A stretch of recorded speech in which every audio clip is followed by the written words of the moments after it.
The following segments are pre-recorded and sponsored by Longworth Productions. A new teen center on Triad today.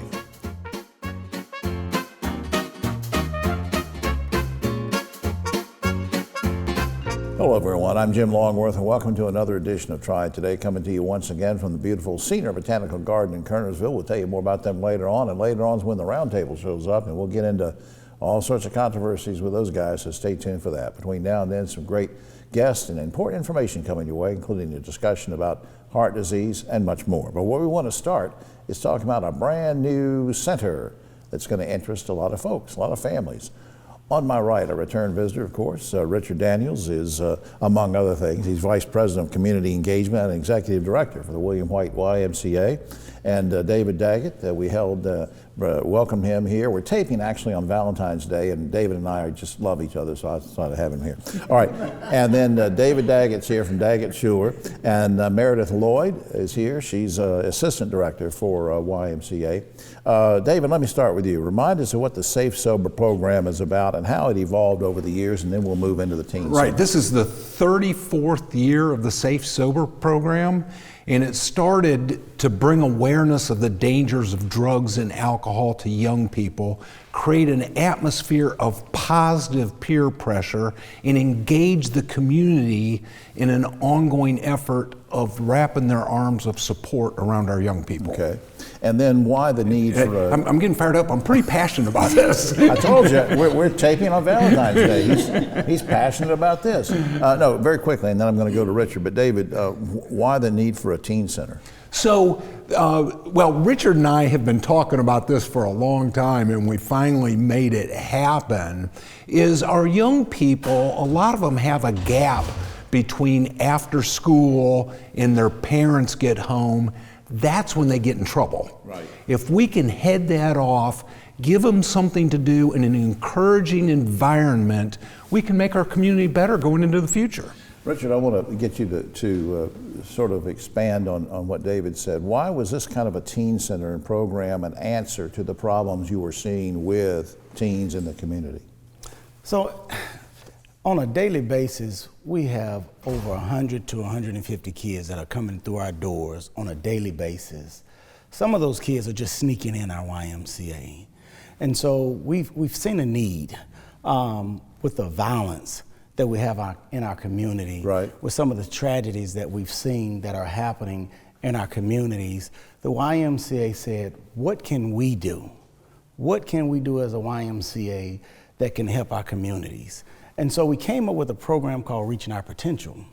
Reaching Our Potential is a referral program where the guidance counselors, police department, sheriff department, and clergy can actually refer kids to the YMCA for this program. Great. That's great. And so as we were doing this, the kids were just coming to the YMCA.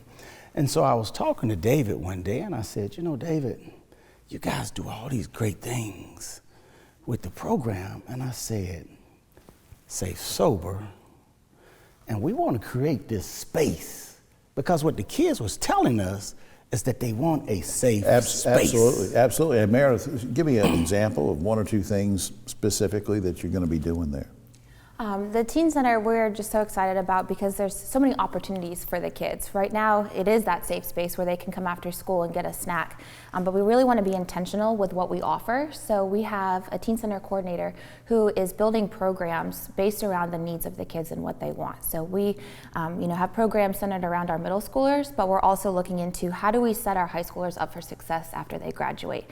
It can be as little as resume building, interview skills, to helping them fill out college applications or trying to get a job after high school. Very quickly, almost out of time, David, will you and your team be personally involved in that? Absolutely. We're going to rotate in doing mentorship programs. I want to correct Richard. He said we were talking one day. We were talking every day for years to get this going, and we're so excited to make a difference in the community. And with Meredith there, she will drive the success of the program and make sure. That's right. It's great. Up on screen for information, YMCANWNC.org is that website, and if you ever need David and Griffin, his team, you can go to daggettschulerlaw.com or call 724 1, 2, 3, 4. Now I want all three of you to come back at some point. Let me know how it's going. Will you do that? Absolutely, that's a promise. Okay.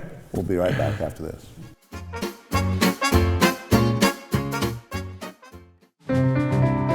The world's brightest are Fulbrights, Goldwaters, McNairs, and Spartans.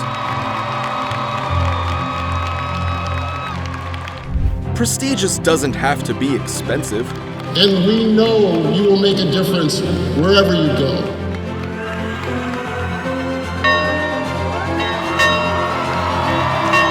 UNCG. Find your way here.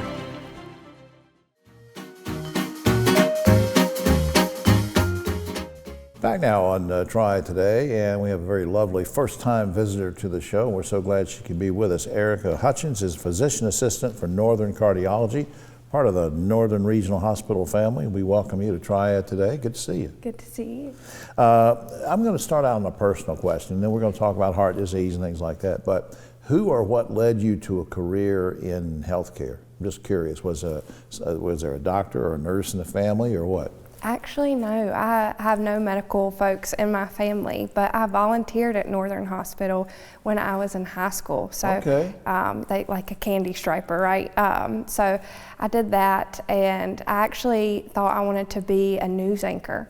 A news anchor, yeah. So you'd be sitting here, and I'd be over there as a candy striper. Yeah. We'd be trading spots. Right. But I just had a change of heart when I was in college, and thought I should pursue medicine. And now, where is Northern Cardiology located, and what area do you serve? So it's very close to the hospital, 708 South Street. Okay.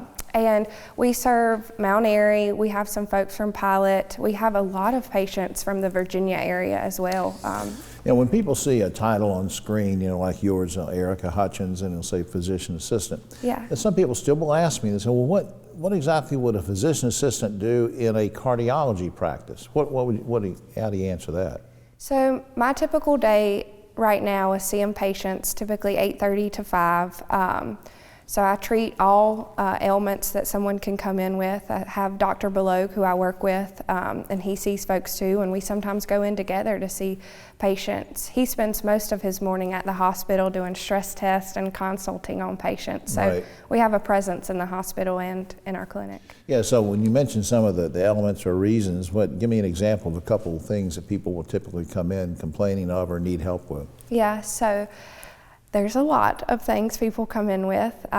Shortness of breath can be a heart-related problem. Of course, chest pain is a bread and butter cardiology problem. We have palpitations, fluttering sensations of the heart, leg swelling can even be a cardiology issue. So, Well, what kind of diagnostics can you offer or suggest to patients when they have some of these conditions coming in? What kind of diagnostics can really sort of help nail down what the problem is? yeah, we like to get an EKG on our folks. That really shows us the conduction system of the heart, what makes the heart contract. Other images we will get are stress tests. So that shows us how well the heart gets blood under exertion.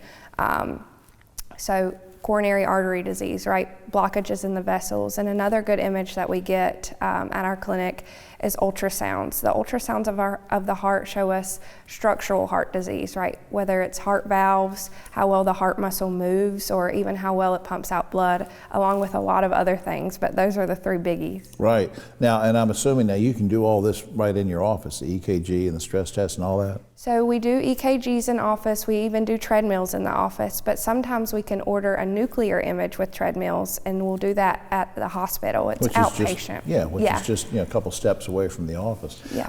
What are some things that we can do? I want you to give me some advice on how to prevent heart disease. So just off the top of your head, talk to me about things that people can do to be heart healthy and to prevent heart disease. Okay, this is how I like to end my visits, is talking about how we can prevent things from occurring to us. Of course, controlling blood pressure is a huge, huge risk factor of having heart disease. So having good blood pressure, checking it, a few times a week is what I tell my folks to do. not to smoke. That's a big one. No smoking. Yeah. Which is difficult to tell patients, I guess, in this area because we are a tobacco state. It's but true. you tell your patients, don't Yeah. smoke. Yeah, I tell them I can only imagine how hard it is, but it will be helpful for your body. Right. You know, having a good lifestyle, having a good diet. I tell folks, I don't want you to go on a diet. I would just like for you to have a good diet, you Right. know. And walking, that's great exercise, Doing things exercise. like that. Yeah. And that's what you say at the end of the visit, I like which is to. appropriate because this is the end of our visit, and you're telling me these things. Up on screen, choosenorthern.org is the general website for the hospital, or to make an appointment at Erica's office at Northern Cardiology, you can call 786-6146. It was a delight to have you. Thanks for choosing this field, and I think you're just a great PA, and we appreciate your time. Thank you. All right. We'll be right back after this. Hi, I'm Jim Longworth, reminding you that Triad Today is now streaming on WFMY Plus, available free on Roku and Amazon Fire TV.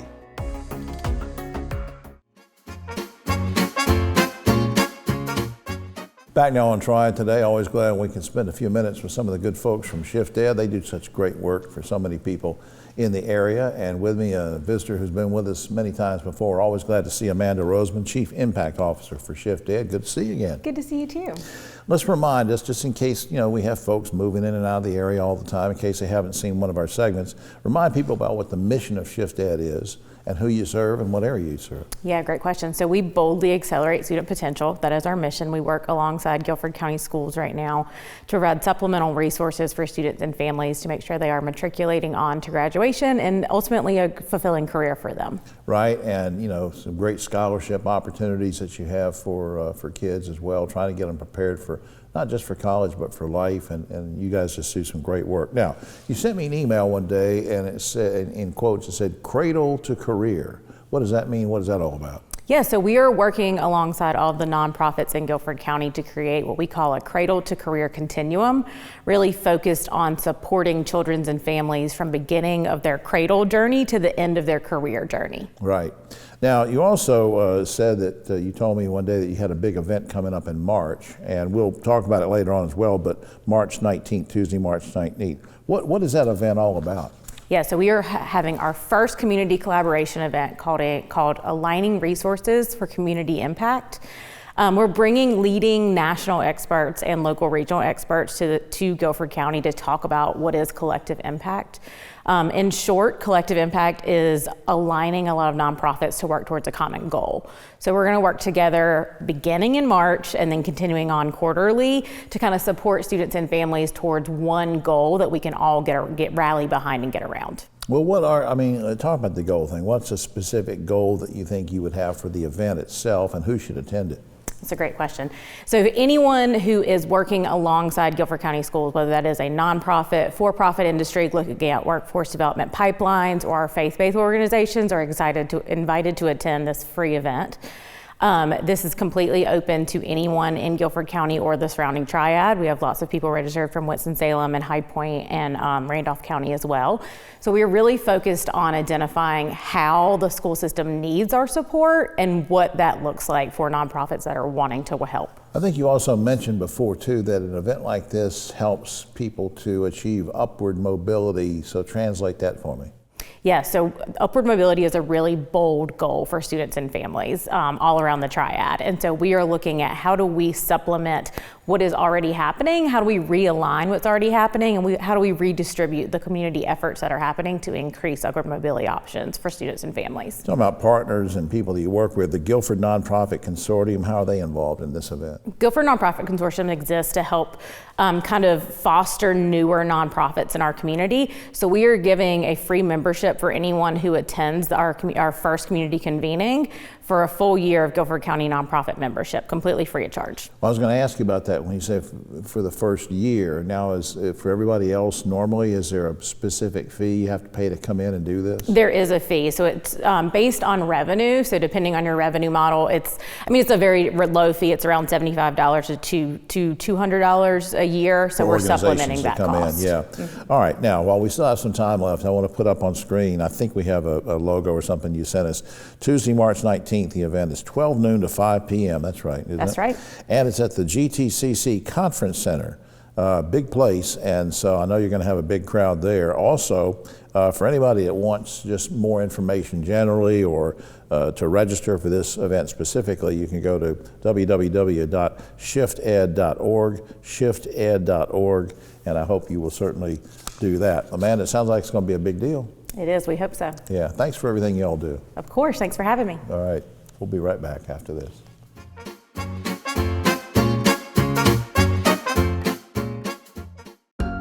A brighter energy future starts today, and we're ready.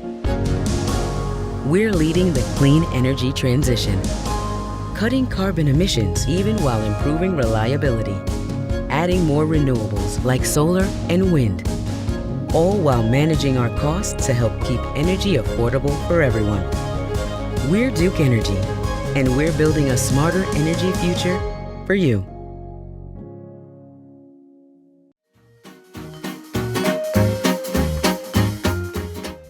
Back now on Triad today, and I want to speak with a very special guest who's a good friend of the show. He's been on many times before. Kevin Baker is Executive Director for Piedmont Triad International Airport. Welcome back, sir. Hey, Jim.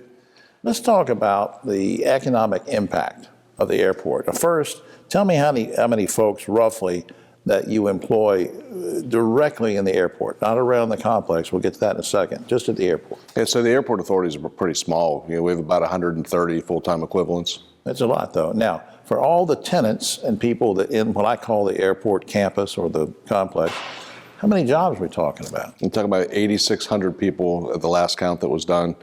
That's at 50 some odd employers around the airport, and of course some of them are very large. You've got Honda and HAECO that are very large, over 1,000 people, and then others. The airlines, of course, have a lot of people, and soon to be more too. We'll hit that 9,000 level pretty soon. I know that we've talked off camera before, you're very proud of the types of jobs and the broad range of employers and customers who have come to settle at PTI. Talk about that. Yeah, so our targets have been OEMs, so original equipment manufacturers. So that's Honda, that's the new Boom, et cetera. And then MROs, which is maintenance, repair, and overhaul. So that's like the HAECOs, Cessna, and Marshall Aerospace, which is under construction right now. The beauty of the group of companies that we have is that you've got a broad mix of OEMs and MROs and other suppliers and providers, et cetera, and they have different customers, right? So you've got Honda, who is marketing to the business segment, business jet segment. Right. And you've got HAECO, who maintains aircraft for large airlines, the American, United, et cetera. Okay. Marshall is also an MRO. They're maintaining airplanes, but only military aircraft and only the C-130. So while they compete for employees, they're not competing against each other for customers. So right. You've got this broad range of employers and types of customers that those employers have. Well, now you mentioned that in the total campus, like 8,600 jobs roughly. Do you have any idea of what the average salary is of those folks, as well as the ones that could be announcing anytime? Yeah, the last study that we conducted has the average salary pushing near $75,000. Wow. Which, by the way, the average household income within 35 miles of the airport is about $52,000. So you're talking about a single employee, because average household income sometimes is two earners, don't forget. Right. So you're talking about almost 150% of average household income for a single job. And then some of the new ones are pushing 100,000. Honda is pretty high. I don't know exactly where they are, but I think they might be getting close to 100. Boom will be around the same. For folks that are sitting here watching this saying, that's great, I'll try flying from PTI, or I like PTI, but they might say, well, all this job stuff and everything, I'm not really concerned about that, but they should be, because talk about the economic impact of all this. Well, just imagine, for instance, if we didn't have Honda in this community. All of a sudden you lose thousands of people who are earning very high salaries, who are part of this community, part of the fabric of the community, who are out there spending their money, going to restaurants and hotels and buying cars, buying houses, et cetera. If you didn't have that in the community, would wish we did, right? And so the airport is the 5th largest employer in the Piedmont Triad. only after 2 hospitals and 2 school systems. So it's a very important place of employment, and for that reason, I think people should pay attention. If we were going to do a commercial and I told you had 10 seconds, what would you say if I said, ask you, why should anybody fly from PTI? Because it's easy. That's less than 10 seconds. We had 5 extra seconds. I might have to make up the time now. It is easy. That's right. So am I, but we'll get into that in another segment. Kevin Baker, thank you, sir. Up on screen, flyfrompti.com, flyfrompti.com. Please check that out. Come back and see us, will you? I will. Thank you. We'll be right back after this.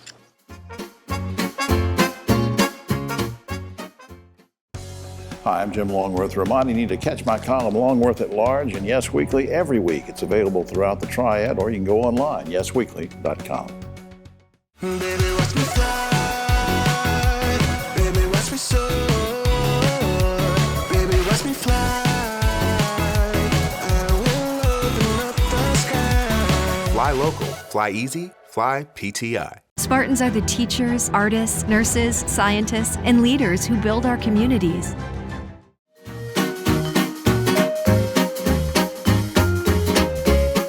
Back now on Triad today, just about time for the roundtable, but a quick shout out to our good friends here at the Senior Botanical Garden in Kernersville. Please check out the website, come to the garden. Before we get to the roundtable, just a sad note to report, our good friend Joe Dudley. Mr. Joe Dudley passed away last week at age 86. He was on the show several times, and a great philanthropist, mentor, businessman, just a great guy, Joe Dudley, and we will miss him.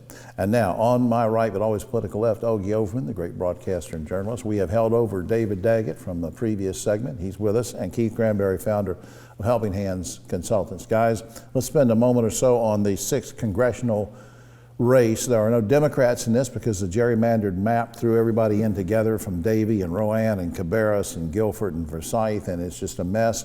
So Kathy Manning's not running because a Democrat can't win in there. So we have 6 candidates running in the Republican primary on March 5th. We've had them. We're going to have them on the show right before the primary, so you'll meet them that way. But anyway, Kristen Castelli, combat veteran, business owner, Dr. Marianne Conta-Janis is a plastic surgeon. Bo Hines, an attorney. Addison McDowell, former lobbyist for an insurance industry. Jay Wagner, former High Point mayor. Mark Walker, former congressman. Who wins out of this bunch and why, Ogie? Well, this would be a good time to take a page out of Nevada's playbook and have a none of the above. What a bunch of losers.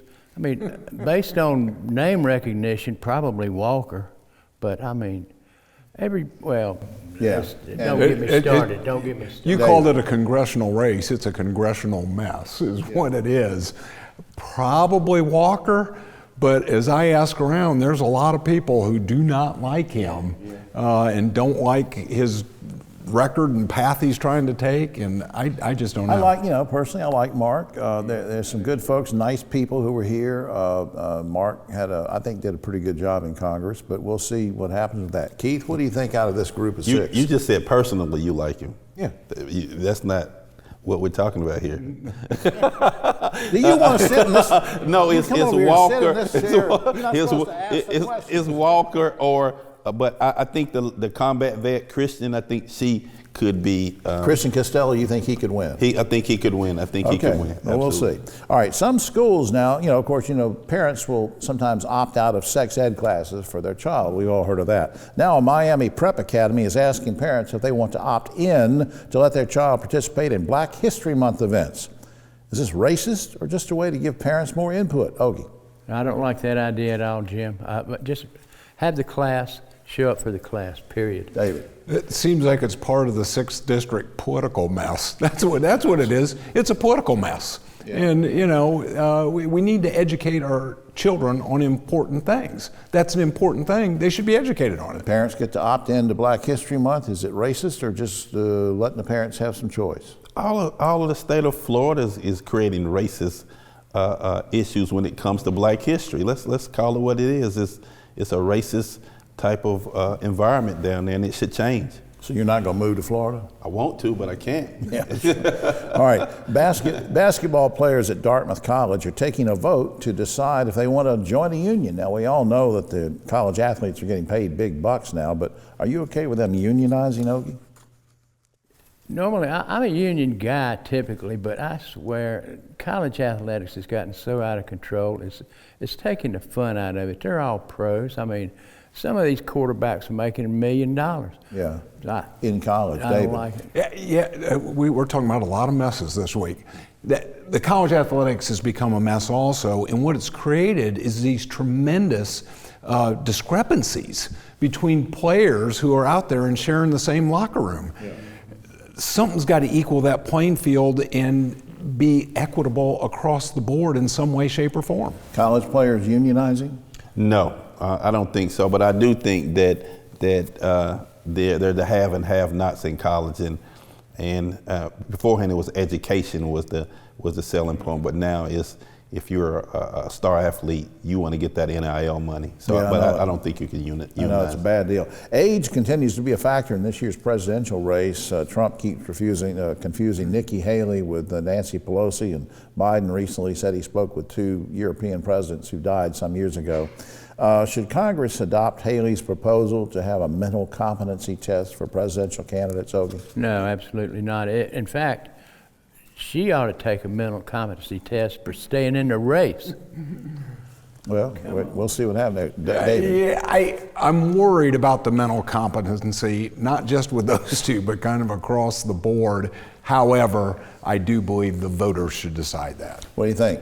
Well, I think a lot of people are talking about that, but it's the people you put around you that actually runs the country. I mean, you had the senator from South Carolina. He was actually dead, and he still was in office. I think it's who you put around in your policies. And let's look at that. And I think Joe Biden has done a really good job in putting the right people around him. Okay. Finally, guys, Burger King said they're going to pay someone $1 million to design its next Whopper. The deadline for entries is March 17th. Guys, what would you do to change the Whopper, and how would you spend the $1 million if you win? Ogie? Well, I would continue to not eat the Whopper, for one thing. You don't like Whoppers?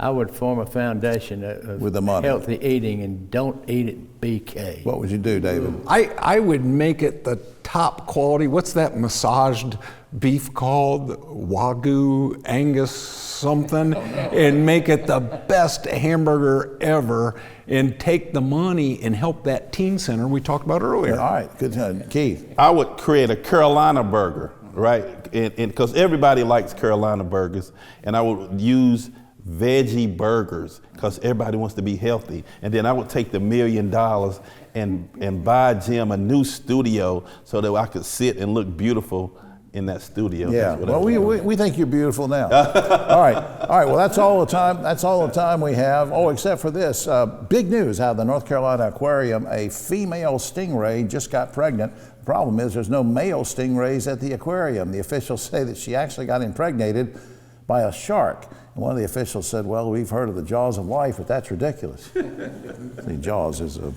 All right, we're all going to go get a Whopper. We'll see you next week.